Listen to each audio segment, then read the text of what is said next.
Hi everyone. Welcome to this version of the iSPIRT Hangout. Avinash, do you want to start off by introducing it?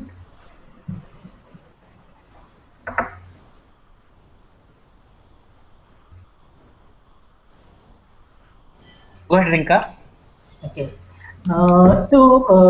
In this hangout, we would like to look at ecosystems, how they've evolved, and try to look at various ecosystems and draw lessons out of what worked, what didn't work. To do this, we would look at ecosystems. We would look at Hasgeek, the Headstart, and BSPIN in Bangalore. And there are two parts to this discussion. The first is we will talk about our ecosystem briefly and have a discussion around that. As a second step, we will try to extrapolate from there and see where these ecosystems are headed towards in the future and what do we need to be able to do something like that. So before I start off, before we hand over to the others, I just want to set a persona that you could imagine and use as a model. So let's say we have an ecosystem starting up in Pune or Nagpur. And so what is the things that they need to know that will help them to become successful? Let's keep that persona in mind while talking. So I want to start off with Kiran. Kiran heads Hasgeek. Kiran, would you like to talk about your ecosystem? Sure. So I hope you guys can hear me.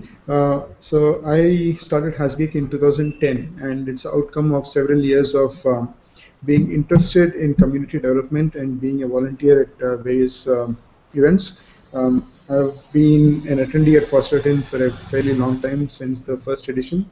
I was never a volunteer there, but I've just been part of the Bangalore Linux user group, the Mumbai Linux user group, and for certain from when it began.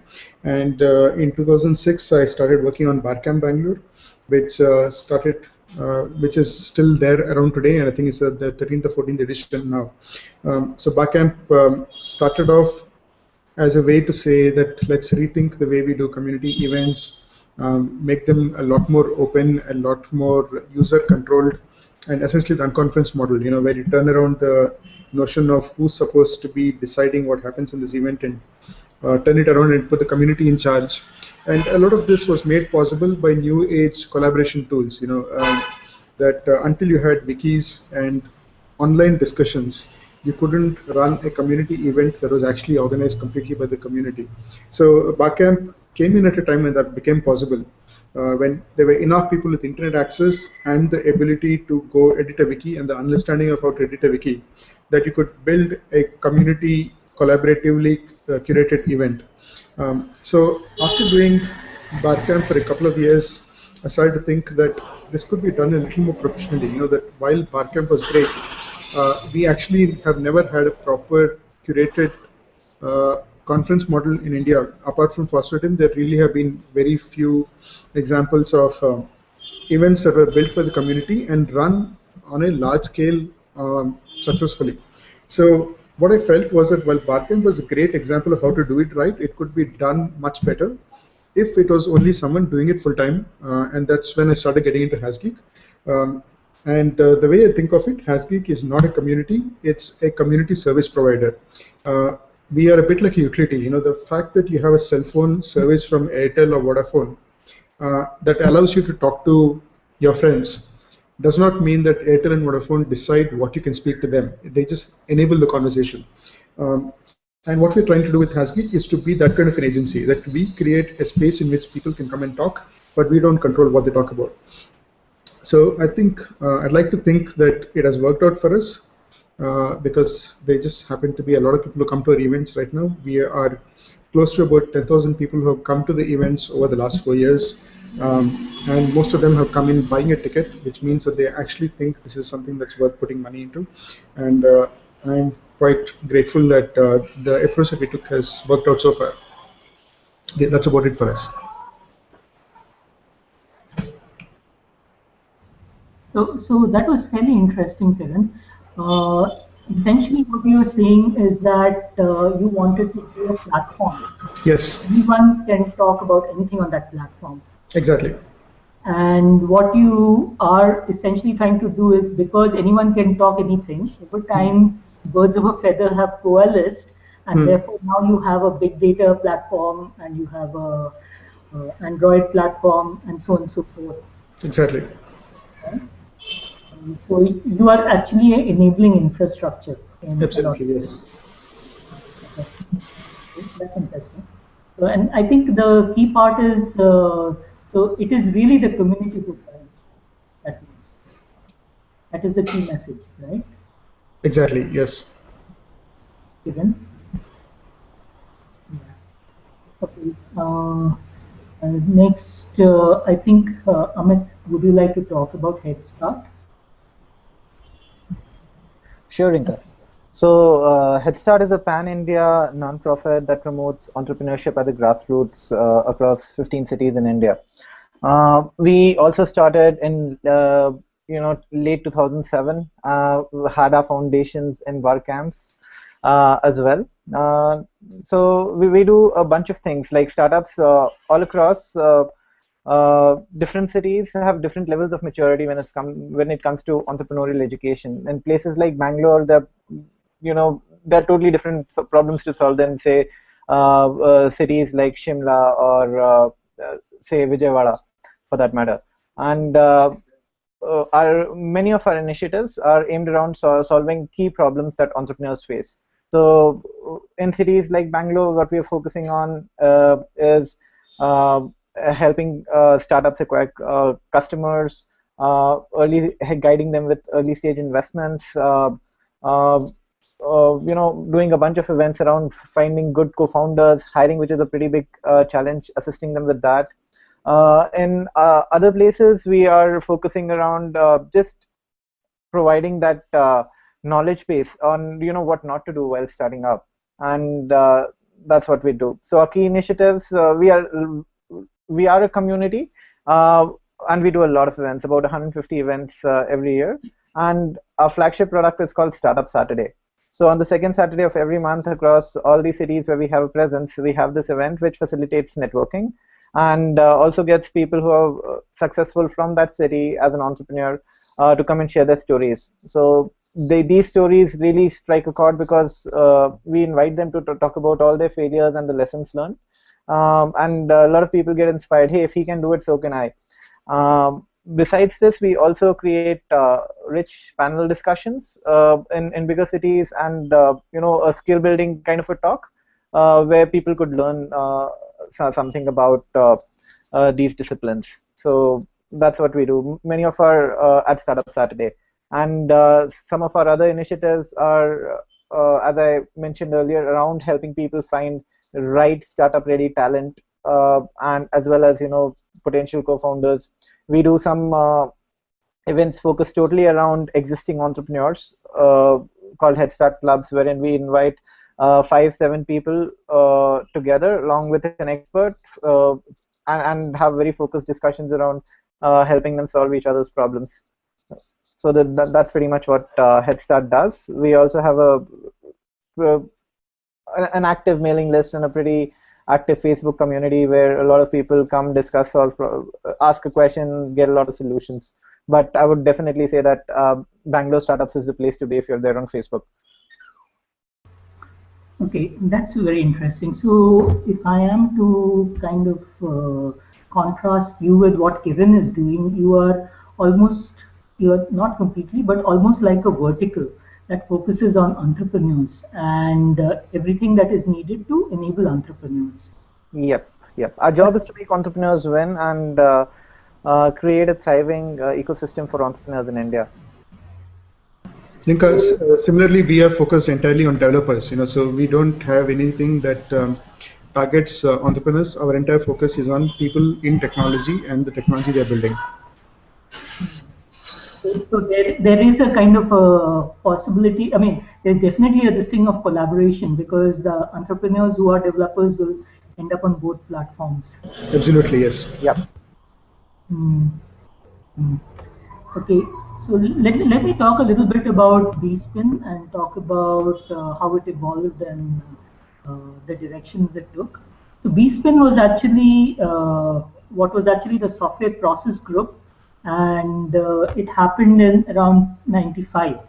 And it was set up by two people, Srishela and Indradev Pal. I came in around 97. At that time, BSPIN was about 5 or 6 people. The goal of BSPIN at that quality guys, and they were looking at quality processes. And those days, the concern was, can Indian developers deliver software, and especially enterprise software, because most of us worked in the enterprise. So starting from there, we felt that one of the best ways to be able to differentiate ourselves from other developers was to take over the process bandwagon and use that to say, yeah, we are very process focused and we deliver high quality software. And that is where the whole journey started. And so the first set of people who started it really started it because they believed that delivering software meant that it was a good idea to follow processes, or as we saw it, learnings from our predecessors, essentially learnings. And that's how BSPIN started. Then we figured that, so we started off using the ISO 9000, but then SCI came out with its SCI CMN, and what SCI proposed is that you form local chapters. They called it SPINs, Software Process Improvement Network. So we said, okay, great, that's a great thing to leverage, and so we became Bangalore SPIN. Started from there, and I think we had a very small audience, but it kept growing. And at some point around 2000, when the Y2K problem happened, companies in India decided that processes was a good way to differentiate. So everybody hopped on the process bandwagon, and suddenly we became very, very popular. All the quality guys ended up in our platform. So not only the quality guys, but we had the project managers also, and some of the senior people also. And from there, we grew to be a pretty large organization. SPIN was kind of different from what you have, Kiran, and kind of similar to what Amit has, in the sense we were completely open and free. Anyone could come and attend.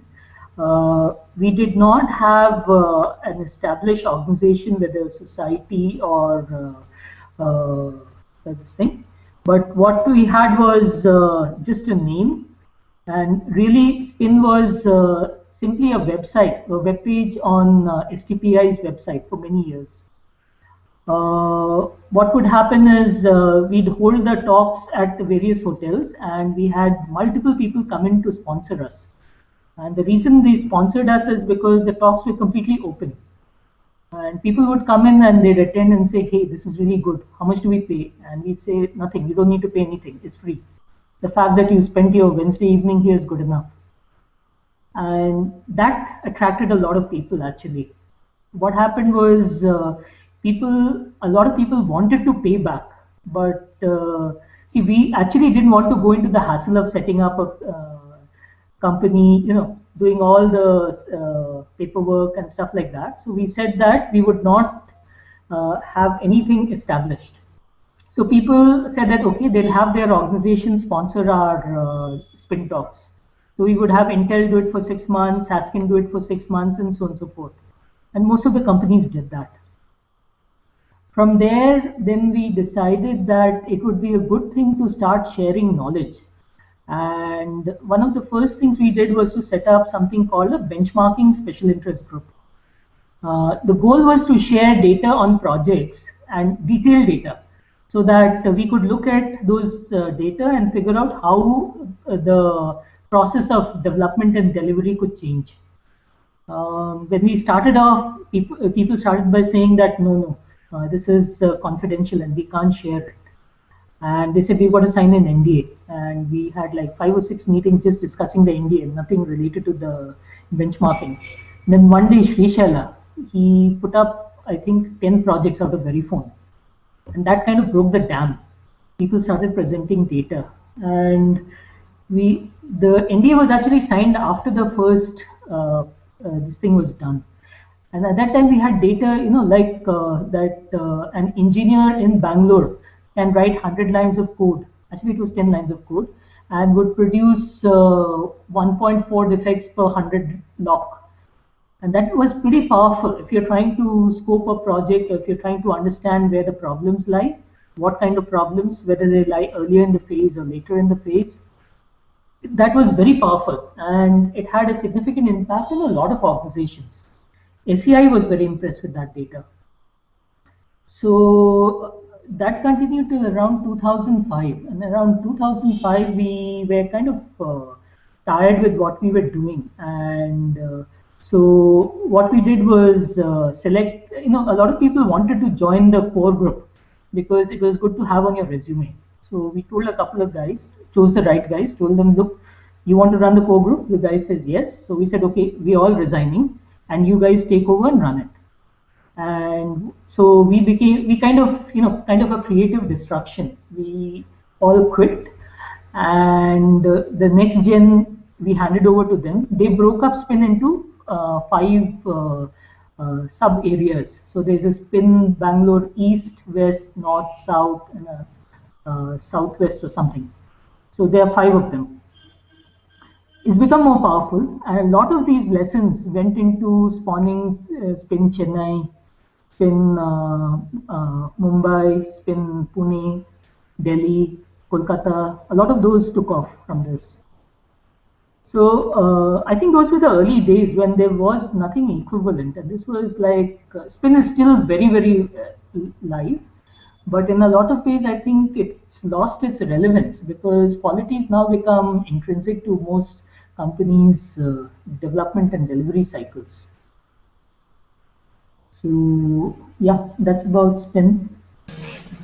So I think it's interesting that you brought this up, because these are very similar to some of the lessons we have learned in the process of doing Hasgeek.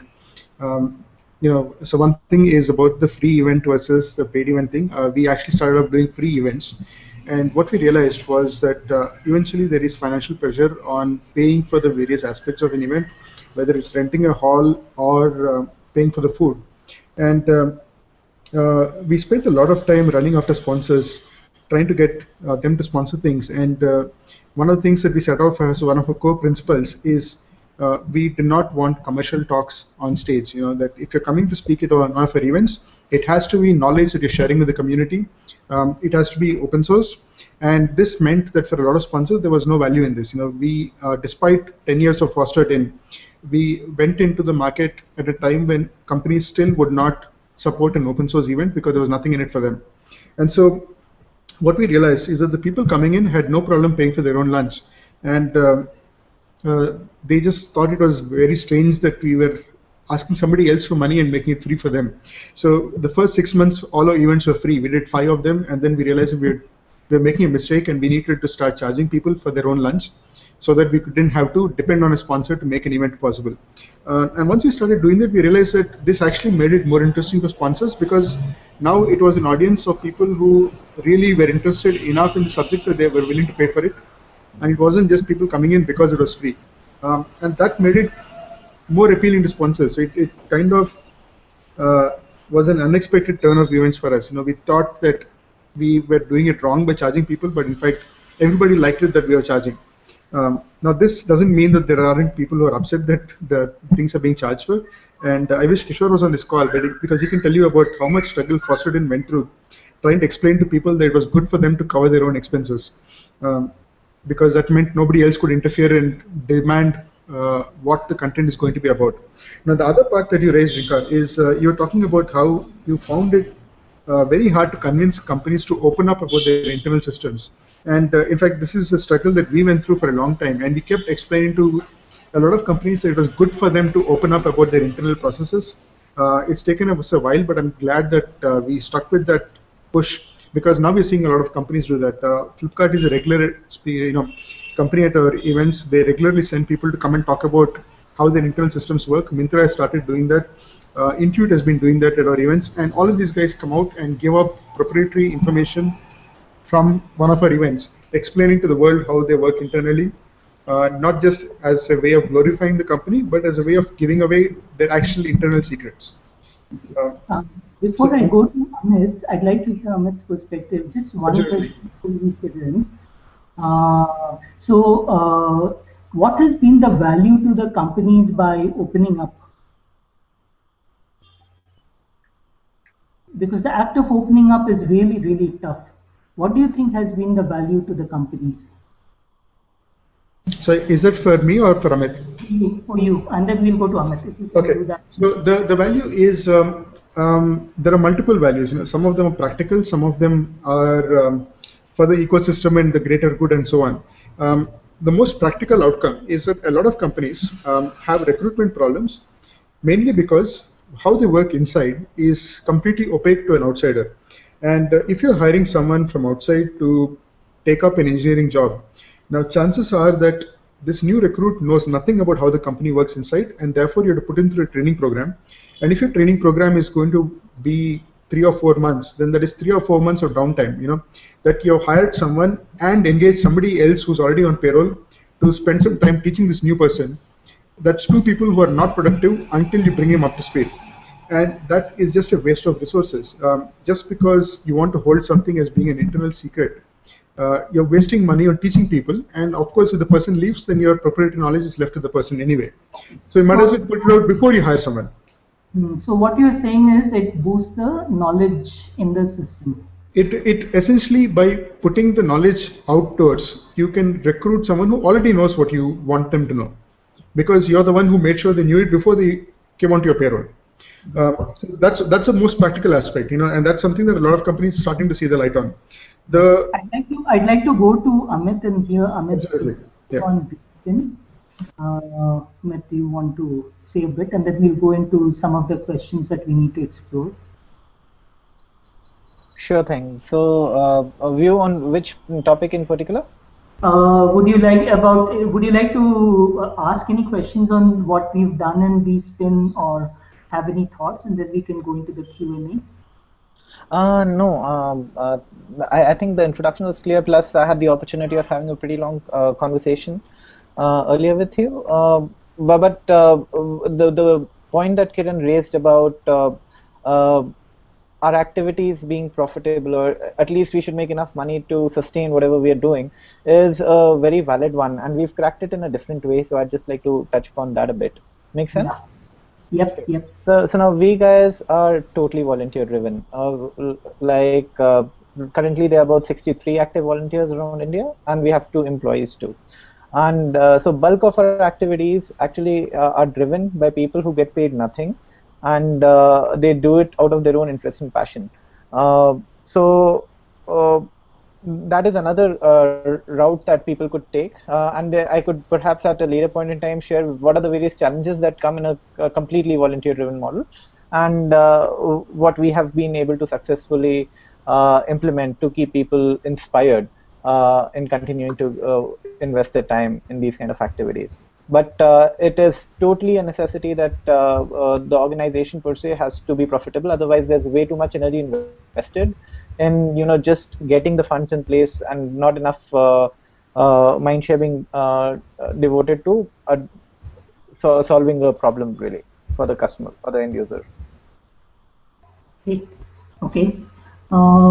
Let's look at for the questions that I have about our respective journey. Let's look at it from 3 perspectives. The first is, how did the initiation and the initial growth happen? So I'd like you guys to talk about, I'd like a discussion actually about what initiates such a system.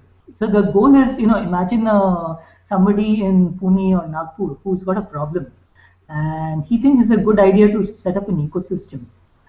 What is the kind of personality that person needs to have? What should be part of? See, it's not just the person having an idea, you both having an idea. In some ways, both of you come out of Bangalore, right? All of us are in Bangalore, and this will happen well in Bangalore. but hasn't really taken off in other this thing. So one part is kind of discovering what is the how shall I put it, culture of Bangalore versus other cities, and so what has enabled these things to happen. And the other question is, what triggered you guys and what triggered us to set this up, and therefore actually take off. So, Kiran, you want to go first? So the one thing that, sorry, who goes first? Okay, yeah, so you can go first, Kiran. Okay, so the one thing that a lot of people are not aware of, but I think this is interesting to know, is that Headstart and Hasgeek originated in the same set of conversations that we were having at the time of doing Barcamp. I remember Amit and I passionately arguing for our viewpoints at that point, and we had different ideas of what needed to be done. And I'm glad we both went in the directions that we did, because we have discovered that there were two completely different opportunities in community building that neither of us had thought of with regards to the other side. So, but one of the things that I think is extremely critical is that you have to do this from a paid forward culture. It does not make sense to go in thinking of benefit for yourself first. That never works. So you start with saying, create opportunities for other people to share what they know. And essentially step out of the limelight, make it somebody else sitting in the limelight, put the spotlight around, share it generously, and that is really where it gets started from. Okay, Amit, over to you.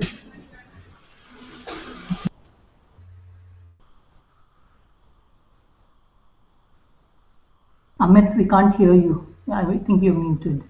Sure. So agree 100% that it's about others. It's about giving selflessly, creating a paid forward culture for sure. The other point that you had raised, Rinka, was how is Bangalore different from other cities, and what tier 2, tier 3, what kind of challenges, etc., are there while setting up an ecosystem in, say, in a tier 2, tier 3 city. So I can start talk from the perspective of creating an entrepreneurial ecosystem. In Bangalore, things are totally different compared to the rest of the country, because we have all the core ingredients for an ecosystem to exist available in large quantities here. We have a lot of customers for whom people build products, who end up probably being early adopters as well. We definitely have high quality talent. We have very good availability of funding as well. There's a lot of inspiration or success stories in Bangalore too, and which I believe is a very core ingredient of creating a startup community internally. So when we go out to other cities, the key challenges which we have faced are none of these core ingredients are really existing. Now, entrepreneurship has probably become mainstream right now. The media wants to talk about startups, etc. But for a guy to just get started, he's not in any kind of a grid wherein somebody could guide him or support him with very basic questions. Like, people don't know how to split equity. Okay, fine, a bunch of friends coming together, starting a company, who gets what, etc. Becomes 35% companies, have co-founder ratios, or the major problem for them shutting down is due to co-founder ratios. They need to be educated about these things. So there's probably a lot of heavy lifting that people have to do initially about just getting these core set of people who can create this small network within that city, and their job is primarily to pay it forward. Anybody comes up with a problem, our job is to help them solve that problem. And this is the fundamental challenge. Once this small network, even if it's just people, once that has been created, it's pretty easy to start adding value. And then of course events can start happening. Once events start happening, then networking happens. Then the positive word of mouth spreads, and the community keeps getting bigger and bigger. So, but that is how things are. Again, culturally, things are very, very different in different parts of India. see in Kolkata, Ahmedabad, people won't talk as much tech as we talk over here. For some reason, I've noticed there's a lot of what's in it for me in places like Kolkata and Chennai. I have no idea why, but so some of these things exist. Uh, but yeah, that's just a learning. And eventually, and one more thing that makes a lot of sense is to probably allow your local teams to not centrally manage stuff. They should have their autonomy. They probably understand what are the challenges being faced in their city much better than what you can imagine sitting remotely. And we should allow them a free hand in the kind of programs that they want to create. Eventually, it's all about solving a problem. Now, how they want to solve it, we should really not try to micromanage on that, allow them a free run. That's worked out very well for us. So what you're saying is something like Kiran's unconference platform is the way to go, which is what you've done in a lot of ways. Yep. That people have problems, they come together and solve it together. Yes. On my side, I completely agree with what you said. I've worked in Delhi as well as Chennai, and in my experience, I don't think a spin Bangalore would have happened there around the time when I was there. It was very, very hierarchical and structured. I boss you out there. But in Spin Bangalore, I remember my first meeting in Spin. I went in there, and there are these bunch of fairly senior guys, senior to me, pretty senior, and they were talking about how we need to deploy quality and stuff like that. And I lost my cool.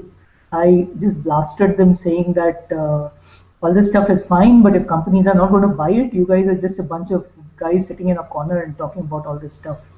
We know it is important, but nobody else accepts it's important. Mm-hmm. A month later, they had this thing for core group, and they actually asked me to join because I blasted them. Something like that would never have happened in Chennai or Delhi, I think. I think you're right. The first is the pay forward culture, and in some ways, I see it is pretty much aligned to the Valley, the Bangalore ecosystem. And that is why the Valley succeeded, and that is why we've jumped far ahead as compared to the others. The others have tried to copy us, but they've never been very successful. Avinash, for example, was heading the quality forum in NASCOM at that time when we were doing this thing. And he was telling me that the reason it didn't take off was people would come, they would attend meetings because they were mandated by their companies. And because it's NASCOM, they'd come there, attend meetings, and go away, but nothing would happen. And there were no problems brought up. People would come, network, and go away. And that lasted about 4 or 5 meetings, and after that it died. But on the other hand, we continued and we grew, and in a lot of ways we became a role model for the other spins. I think that discovering that you want to share and bring your problems, put your problems on the table is very important. And that kind of goes back to what you were talking about, Kiran, about bringing your internal problems out and sharing your internal problems. It's not just recruiting, but I think it goes beyond that. Absolutely, absolutely. So the recruiting is just one practical concern that is very easy to explain to a lot of people. But I think it is just one small part of it. In general, opening up gets you benefits that are a return on investment maybe 3 or 4 years down the line. And therefore, we use one angle to pitch it to them and say, this is good for you right now. But it's also good for you in the long term for other reasons. Yeah. Okay, before we go ahead, we've got Kishore on the line. Hi, Kishore. So would you like to talk a bit about FOSS.in and introduce yourself from FOSS.in perspective? Say about 5 minutes or so.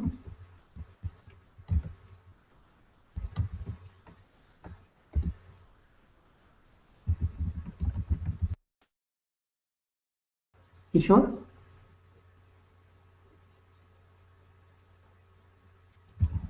not audible, Kishore.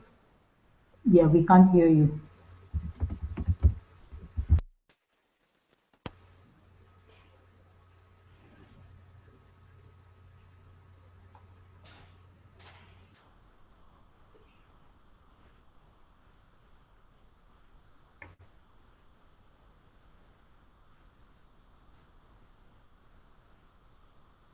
Okay, Kishore, can you hear us?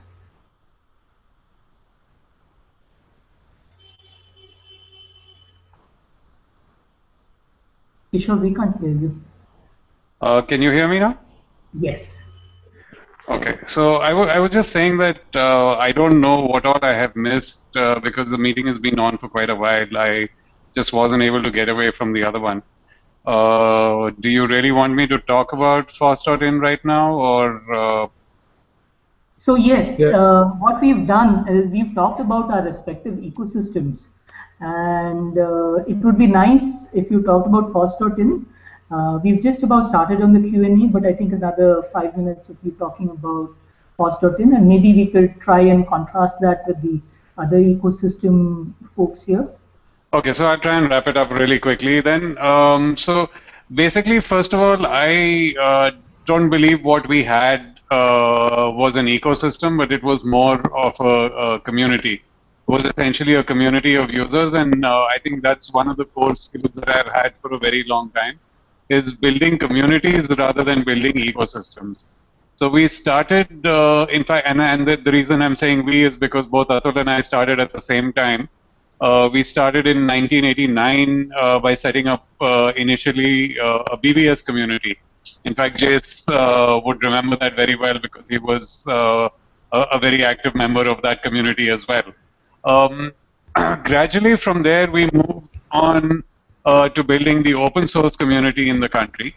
And that was essentially with the PC Quest project of bringing out Linux to to bring Linux to the country, and then from there we moved into doing our first serious event, which was on Karnataka Day at Palace Grounds in '96, I think. We took part in IT.com, and that was the first time that they actually had a Linux pavilion, and the Linux community of India came together there in great numbers. It was a fantastic show. For a long time, the community was called, or that pavilion was called, the jewel in the crown of that event. And so then we moved from that event to say, okay, it's time to consolidate and bring together the open source community and essentially take it to the next level. So what we did was we said, okay, we'll start by running, FOSS.in, where we introduce the concept of free and open source software, and have, kind of a networking event around that. And then gradually from there move to building more developers from India, because for the longest time India was known as a FOSS consumer but not a FOSS contributor in any way. And so we started by saying that, okay, we need to increase the level of contribution in the open source community which is coming out of India. And we've had some shocking things happening in the past. By Google Summer of Code, we had 0 people from India, and you had from smaller countries which are our neighbors like Nepal and Sri Lanka had 8 or 10 people, but there was absolutely no one from India. So the idea was to start contributing to the open source community, and that's where FOSS.in sort of settled down on, and became a very strong developer focus conference. Now, as far as the ecosystem of that community was concerned, yes, it was essentially a community being brought together once a year for a networking event. There was a lot of participation, but then there were a lot of outcomes in terms of people getting jobs, people getting projects to work on, and that some extent does build, the rest of the ecosystem. In a nutshell, that's what I have. Right. So that's kind of similar to the directions that Amit and Kiran's systems have taken. Do you guys want to ask him something, Amit, Kiran? I think you guys would be. So Hasgeek takes a lot of inspiration from Fosterton. There are a lot of things that we learned over there. Now, for instance, one of the things that used to be a recurring problem at Fosterton was convincing people to pay for the ticket. It used to be really cheap. I think it was what, 200 or 300 rupees at that point. And despite that, there would always be some nutcase complaining that if the software is free, why is the event not free? Right. And, I remember how much struggle Atul and Kishore went through trying to explain to people that your food is not free. Not as the venue. I think that's an important precedent that Fosterton established for us, primarily because they went through 10 years of it became much easier for us to instill the same approach in our community. So even I want to ask a question to Kishore as well as Kiran. We definitely want the volume of world-class product developers in India going up if we want great companies emerging from here. Only a very small percentage of them end up starting their own startups, but overall, what is it that we can do towards taking this volume up? So one of the things that that we go through a lot is how do you define a world-class developer? That is. How do you recognize it? More than anything else. So because a lot of what happens in our communities is the people who build the code tend to be forgotten somewhere in the backend. They're probably recognized within their companies in given hikes, but the world doesn't know who's doing what. And unfortunately, even if you're doing fantastic work, you do not have the permission to talk about it. And so part of our push has been to say, can we get the company to approve an individual from the company coming out and explaining their work, not just in terms of saying, I built this fabulous thing, but I built this fabulous thing and here it is, you can also use it. Can we get that to happen? And I'm glad to say that we are achieving some success with that. Now, there is a lot more left for us, in what we're doing. Just because somebody open source some code at one of our events doesn't mean it's a great success, because it's only successful when other people start using that code. And this is our next great challenge, actually, that if a developer comes to one of our events and announces that they've released something that they've built and it's fabulous, that's not the end of it. Can we now start helping them push it down to other people and say, why don't you other guys start using this and building on it, and together you will build something much better than if you had done it entirely by yourselves in private. So that's basically the challenge that we are up against right now. Got that. So, Kishore, do you want to comment?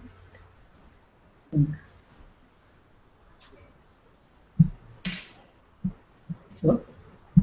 Kishore, any comments on that? I think I'd like to hear Kishore's opinion on this, because this is exactly what Fosterton has been through for the last 10 years. Trying to get developers to not just say we use open source, but that we make open source. Right. I think that's a very important part, because that kind of correlates to what somebody said recently. India is a community of people who consume, but we do produce, and the producers are hardly seen. That's absolutely valid. Right. So just to add to what has been said, there were two things that we did very consciously at Force.in. So the first thing was when we did the jump from a general conference to a developer conference, you won't believe the amount of hell we got from the community, because the community felt as if they've been cut off from a very fun event. And we took a lot of flack for that. And in fact, if you see the first developer conference that we ran, I think it was 2004 or 2005. In that one, what happened from almost 3,000 people attending the conference, we were down to 700 people. And a lot of the stalwarts of the Indian open source community refused to attend that event. They said, no, this is lost focus, and you're not going the right direction, and so we actually got a lot of flack. So one of the problems with building communities is that you need to go in very clear, knowing that you can't please all the people all of the time.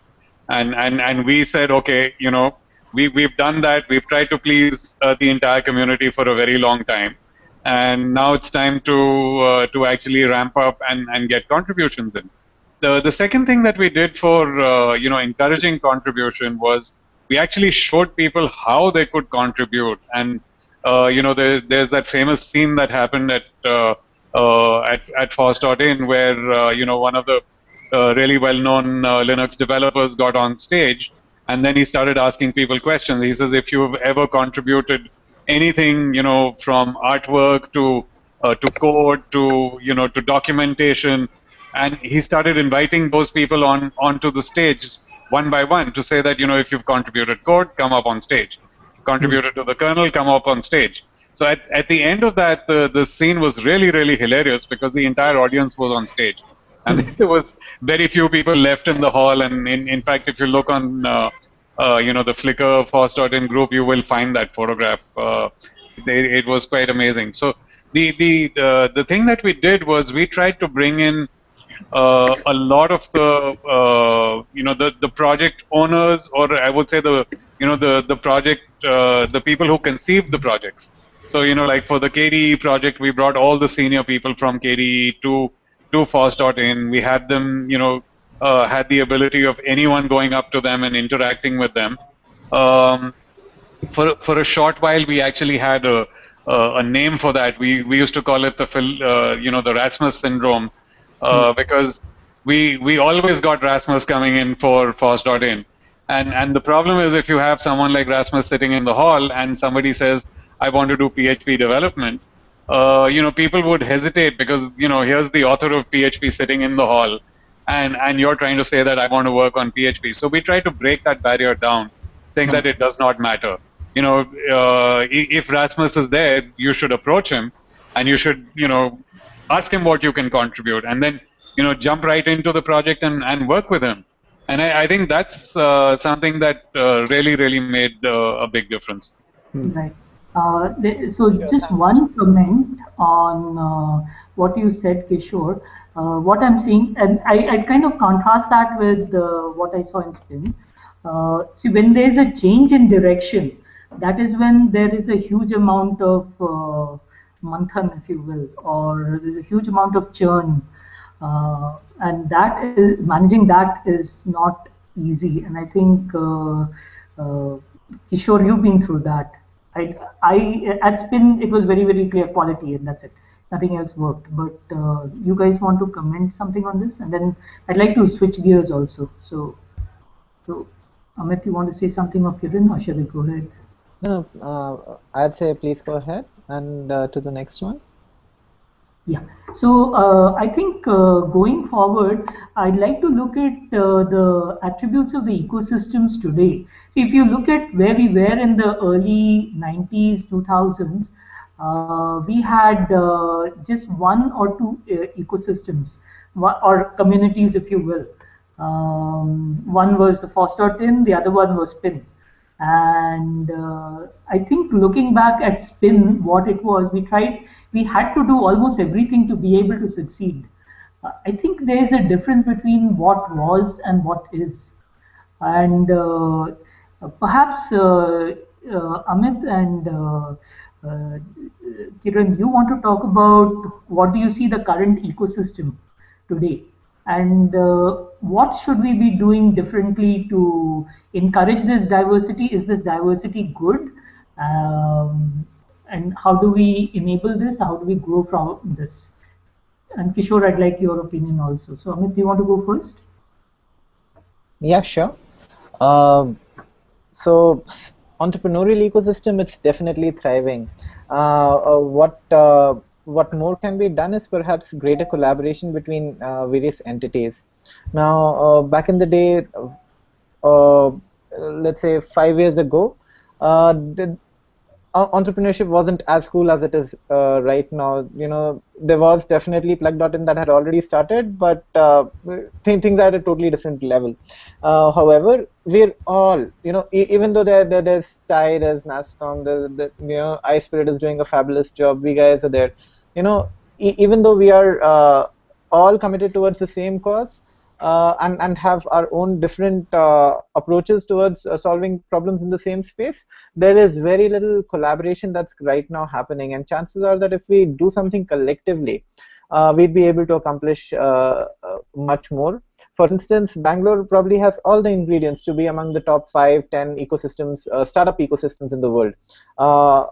However, what it would take, to be able to match up to those characteristics and say cross Sydney, would definitely require us joining hands and probably influencing, changing the entire culture in a city in some way. For example, everywhere that we go right now, people are only asking for guidance support, guidance support. Now, why has mentoring not been cracked in the startup circuit? Chances are that if all of us join hands, just the core team, which is existing in, of all the key volunteers across all these organizations, that is good enough to be able to guide and support a lot of entrepreneurs out there. So better collaboration is definitely one thing that I'd say is required, or greater collaboration. Yeah, that makes sense, and we see this as well. Oftentimes, you'll find someone, part of what we deal with is people who are really good at technology, want to remain working on technology. They are really not interested in being distracted by trying to be an entrepreneur as well. And that's a perfectly legitimate standpoint, because it takes a lot of focus to be a good developer. You shouldn't be diluting that by saying you also want to be an entrepreneur at the same time. But that said, a lot of these people have incredibly good technical skills that are not completely utilized by their companies. And we could do with helping them unlock that and saying, can you turn this fantastic development skills that you got, pair it with an entrepreneur, someone who's willing to run the business side of the equation, and turn this into a startup opportunity, or turn this into a startup team. It doesn't have to be an idea you're chasing as much as an idea you're enabling by being at the root level. So we see opportunities for this that are not completely exploited, and that's, I think, a little unfortunate. Okay, so just to add to what has been said, one of the points that I had on this was the reason we don't see collaboration is, I think that many of these communities or ecosystems tend to compete with each other. So in the let's say the open source communities, we were able to collaborate to the extent of saying, okay, let's spread our calendar of events across the year rather than having them all, around the same time that FOSS.in has them. But so for example, there's this event in Pune which always try to take advantage of, okay, there are international speakers who are coming to India for FOSS.in, can we get them to come to Pune and speak there as well? Or, for example, even the iLUG Delhi community, of which I've been a founding member. We did exactly the same thing. We said, if there are people coming in to speak at the Pune event, let's grab them and get them to Delhi and conduct an event at the same time in Delhi. So we were able to collaborate to that extent, and with some of the collaboration that we've seen is more on the mailing list, but the physical collaboration, and like Amit said, the lack of mentors is something that we've seen happening all across. So we tried to bridge the gap of the mentors by bringing in the people who who were founders of the projects, and that certainly helped. But applied to an entrepreneurial space, I don't know exactly where that would fit. But if you have people like Geeks on a Plane, I believe they did a big event in Bangalore. They bring in some of the big names. That could certainly help. Okay. So the thought about collaboration and competition was very interesting. In some ways, as the diversity increases, we are going to have a greater degree of. Am I muted? Okay. We are going to have a greater degree of collaboration as well as competition. So, for example, the best form of competition to me has been the whole KDE versus GNOME wars. And while I know those are kind of settling, but the ecosystem has become richer as a result of that. But yet, there has been significant collaboration across, despite the quote unquote competition. And going forward, given the number of ecosystems that are going to happen, do you think that that is something to be encouraged, or do we, back off and make sure that we don't tread on each other's toes? Because finally, at another level, if you look at us ecosystem developers, we have an attitude and we know that we need to do certain things. Yes, it is paying forward, but there is an attitude. There's very clearly a elitist attitude, right? Let's be brutally honest. Otherwise, we would be doing a job in some corner of emphasis or whatever. So yeah, so Rinka, I think there is a very real problem that we have out here. Part of what I see happening a lot, is that every person who's trying to build a community wants to be everything to this community. You want to supply them with jobs, you want to supply them with mentorship, you want to supply them with knowledge, you want to supply them with connections, and we have a very hard time letting go and saying, somebody else does that aspect better, pass them on.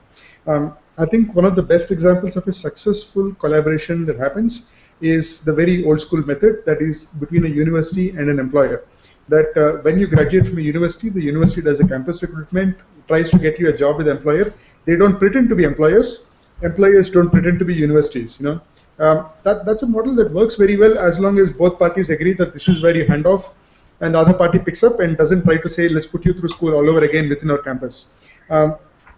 We don't have that going on between our ecosystem providers right now. The people trying to create developers, the people trying to create entrepreneurs, right now are not talking to each other to hand off and say, here is where my part ends and here is where yours begins.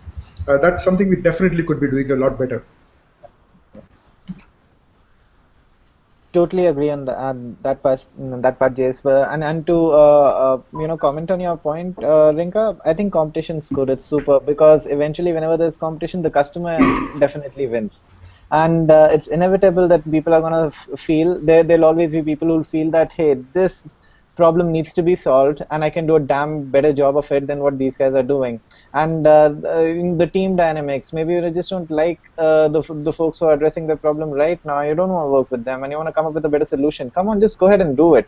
The whole thing about collaboration, though, is that say in the event space, there are 5 more guys doing events similar to yours. So long as the people at the customers are benefiting, it makes total sense. Let it be. But could it also happen that some of these guys could join hands and create content that is way richer than what individually their teams could generate, because everybody only has this much of time to do it, especially in a volunteer-driven model like ours. We run short of time a lot. So that is where perhaps we could solve bigger problems together than individually. But is competition good? Yes, and there's no way that it's probably ever going to come down. New things will keep coming up again and again. The people who are not doing stuff well enough will probably again die out as well. So Amit, if I can just add to that, when I said competition, I didn't really mean in terms of competition being a bad thing. Competition is great, but the problem is, I think many of these communities have a perception of threat from each other. So just to give you an example of, say, Hasgeek and Force.in, we were never competitors, and in fact we were collaborators. So at some point we realized at Force.in that we cannot do we cannot do events the way Hasgeek does them. They had a very, very good process. They had a very good system set up, and so we just finally reached out to them saying, hey, look, we're doing another Force.in. Can you guys work with us? And I think it was amongst one of our best events when Jason and his team just landed up and took over a lot of the infrastructure where Force.in just did not have the skills. So, for example, video recording of our conferences was something that we always dreamed about. we did one time we did a video recording of the conference when we were still hosted at the IISc campus, and I think we have like over 200 hours of footage of video which the world has never seen, because after having recorded it, we were not able to do anything with it. Whereas the last Fostot in, Jason and his team came in. They turned around. I think within 3 days we had the first set of videos up, and then over a short period of time, everything else just started coming up. So it was a great collaboration. So I think convincing different communities that you're not actually threats to each other, and that you can actually work together and work better together is the point that you need to make. And seriously, that is something that if you're in charge of your community, then you need to reach out to the teams that manage the other communities, and then build that connection and collaboration. Right. Right. I think the key messages that are coming out of this, 2 or 3 messages, I think, and they're very, very vital. One is this community of this community has to be a community of can do, will do. Okay, the doers are critical here. If you're not a doer, you don't fit in. That is first. There's the first message that all 3 of you have given in your own way. And the second thing is, yes, that we need to, again, it is that one about being selfless, of going beyond our own selfish needs and being selfless and saying, okay, I won't do this, you do this, and let's collaborate and let's reach for what is always known as synergy, going beyond what 1 + 1 is. Okay, having said this, let's move forward, because I think there's a third part that I'd like to spend a few minutes before we wrap up, and that's about the future. I'd like to explore your thoughts on, so let's say it is 2016. What is Hasgeek going to be like in 2016 or 17? What's Fostot going to be like? What's Headstart going to be like? Can we try to define the future? Define is a wrong word. I would say guess what the future could be like, and what ideally where should we be that has turned much, much richer for all of us together. I'd like to hear your thoughts on that. Sure, I can go up on this. So, one, obviously, any forward-looking statements are subject to market conditions. And a disclaimer, we may want to do some things, we may not end up achieving them. So that said, what we are after is developer marketing. We think there's a huge deficit in this space. There are lots of people doing interesting technology work that simply never gets used by anyone else because they don't hear about it, they don't have the bandwidth to try it out, and therefore they're stuck with the tried and tested models that somebody else has already said is working for me and it's safe. If you, for instance, are doing anything with JavaScript these days, chances are you're doing it with Node.js, and you've taken it up just because you hear so much about how good it is. But somebody in India just released some fantastic tool for e-commerce websites to start helping their marketing people update the website. All of us who build websites know that it's a dangerous idea to let a non-techie do stuff on your website, because you never know when they're going to screw up and the site doesn't load for your customers. And this is basically where every single marketing team in every technology company is pissed off. They want to be talking to their customers from the website. They're stuck. They just can't get past the developers who control the gate. And a developer doesn't really want to be the guy who's doing duties for the marketing team. He wants to be doing technology. Now, I happen to have someone who came to one of my conferences last week and said, I built this tool that gives marketing people a lot of control over the front end, but does not require developer input, and I'm open sourcing it. And this is fabulous, but the problem is that he said this to an audience of developers. They'll now take it back to their marketing teams. Therefore, nobody else will end up using this, and that's ridiculous. Someone's done innovative work. It needs to be out there being used by the people who wants to be using it. Now, the problem is the guy who put it out is a developer himself. He just has no interest in marketing it to the marketing people. Now, who's going to do that? And this is what we want to be doing. We want to be saying that if you come to my event and give away something valuable, we will make sure people understand its value and pick it up and go with it. That's what we want to be doing in 2016. Now, how we're going to make this financially viable, I don't know yet. Interesting. You want to go Amit? Yeah, sure. So we'd definitely like to crack the mentoring problem for early stage entrepreneurs in an interesting way. Now, this for it to happen, the way we envision it, there needs to be a culture shift in for a large number of people.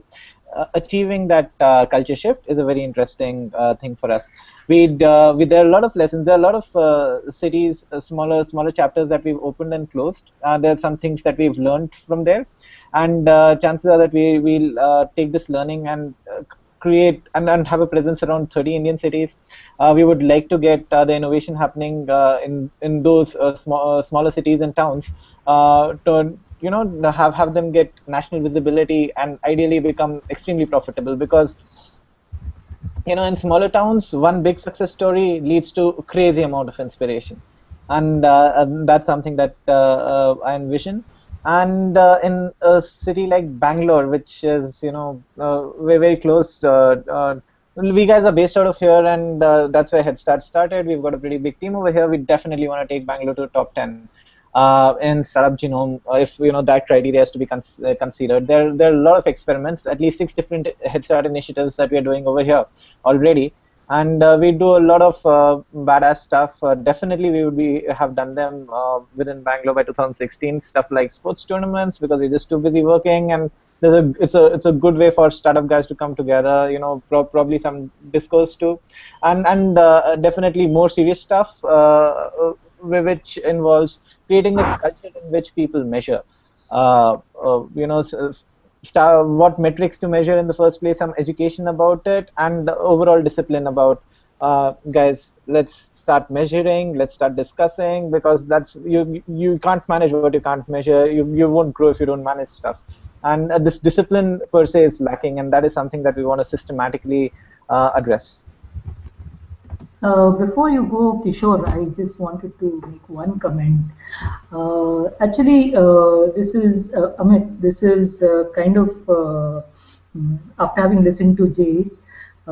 See, he talks of this example of this guy who's come up with this tool that might be worth, and I can see where it would fit in for developers. See, one of the things I have seen as an entrepreneur, a lot of people come to me and say, "How do I generate ideas?" And there's a whole bunch of people who come to me and say, where do I find developers? I meet all these business guys, but I can't find developers. It might be worth for both the communities to talk to each other. You might actually fulfill each other's needs. And for example, here's a product that maybe somebody might find interesting enough to just take it and market it, and figure out something. While this guy, he's open sourced it, maybe figure out something that would have a business plan around it. Right. So maybe some of those interactions might, I don't know how that will happen, but maybe that is one point of collaboration. Yeah. Now, Kishore, I'd love to listen to you. Yes, so I think I'm one of the only one who has a community that is closed down. So Fast.in, we took a conscious decision to shut down the event and everything related around it. There were two very good reasons that we had. Number one, we felt that Fast.in did have a shelf life. That life logically came to an end, and we decided that it needs to be shut down. The other was that we were actually moving towards a new event, which never got off the ground, which was Productize.in. And Productize.in actually would fit into what you guys are all talking about, because that event, and in fact I'll have to go back and pull out some of my notes that I'd made on that. It was going to be an event where we would get together the marketing people, the developers, the entrepreneurs, the guys with the money. We would get them all together, and the idea was a product life cycle. So from beginning to end of the product life cycle, where the technical guys are only one little component, because you've got the whole marketing muscle behind it, you've got the money behind it, you've got, like you said, you've got the idea people behind it. So it was all of those things to be brought together.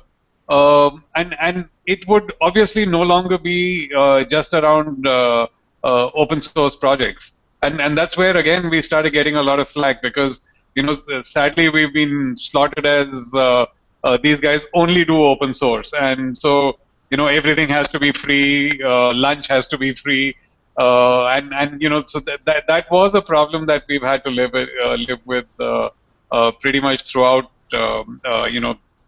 whether it was the Linux community or whether it was FOSS.in.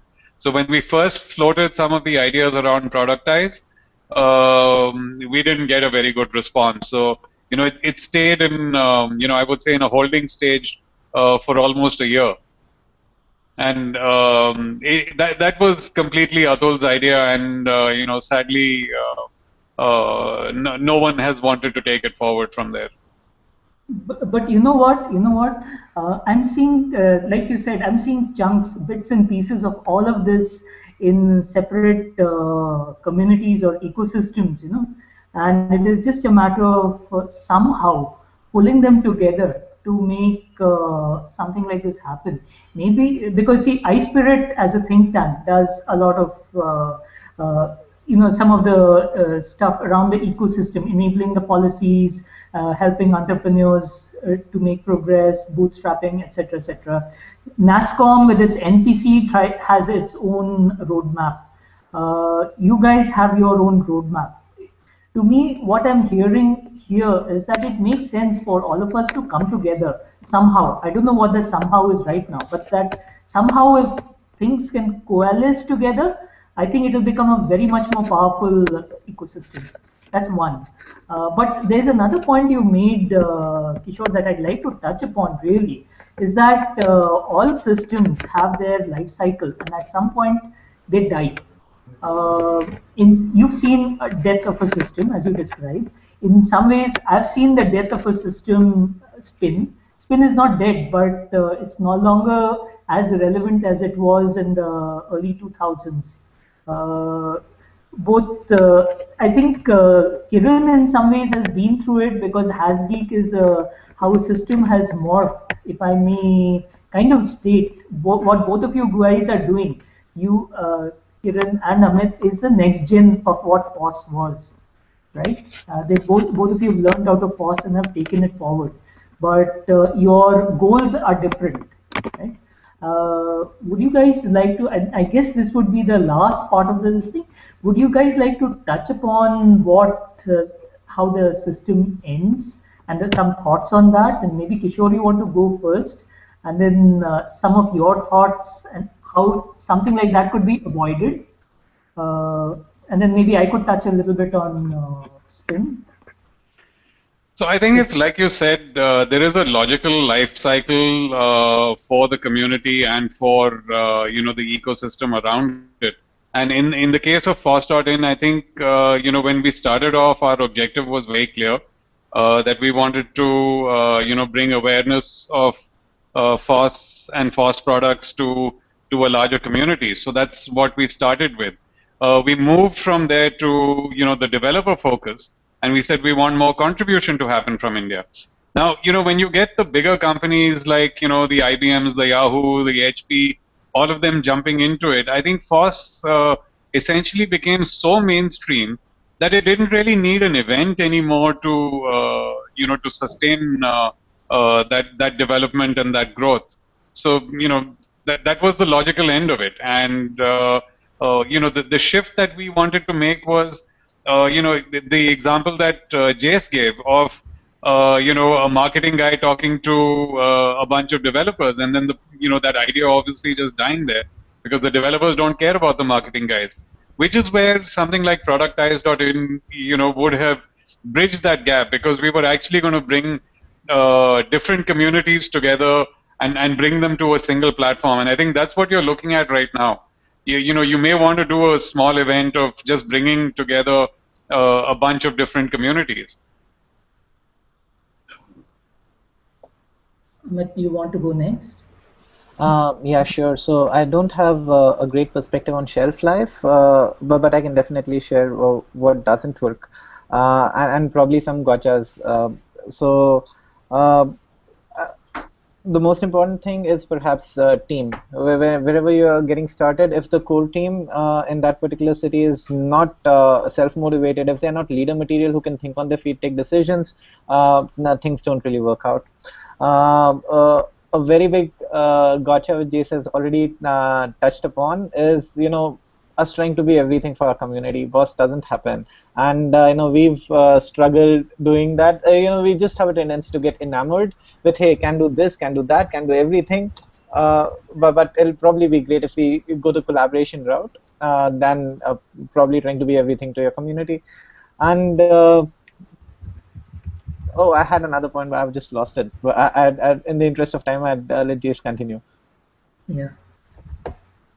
We actually learned from the fostered-in lesson, and what we did initially and very consciously was to say Hasgeek as the company and the organizer is separate from the event, and we made sure that all the events got their own individual identities and their own communities. And most people don't realize this, but we actually shut down many of our events. We had an event called DocType HTML5, which was an introduction to HTML5. That was a touring event that went across the country. It shut down in 2011, and the reason it shut down was everybody knew about web development now. We didn't need to tell people that you could do websites. So we had an event called Cartonama, which was about location-based services. We shut it down after realizing that basically Google Maps was the be-all and end-all of this industry.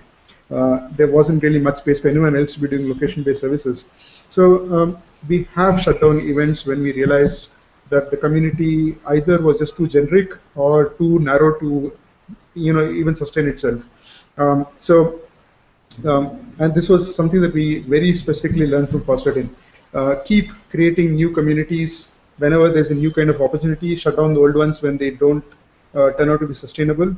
And we will be introducing more events in the next year. We had an event called RootConf, which we tried, didn't really work the first time, shut it down for a year, brought it back this year, and this year the new format worked. And so next year it's going to be a bigger event. So our approach simply is do not get too obsessed with keeping one community alive. If it doesn't work, shut it down and do something else. Yeah, so I think you can afford to do that because you're a platform and you've got Exactly, and that's basically why we went with the platform approach. Right. But from the spin perspective, my experience has been exactly what Kishore's perspective has been. That once quality became mainstream, there was no logic for having separate meetings, doing separate initiatives, because the companies drove it themselves, and it all became company driven and very agenda driven. So spin that way has lost its relevance. Going beyond that, I think the points that both of you made about getting the right leadership on board, as well as checking on the relevance, I think those are critical. I think we are now out of time, and I think it's time we wrapped up. What we will do is we will post our comments on the Hangout itself. And I'd like to hear more comments and thoughts from our audience. Maybe we could continue the discussion on the comment section itself and have some more points. Thank you, everyone. Avinash, do you want to close this?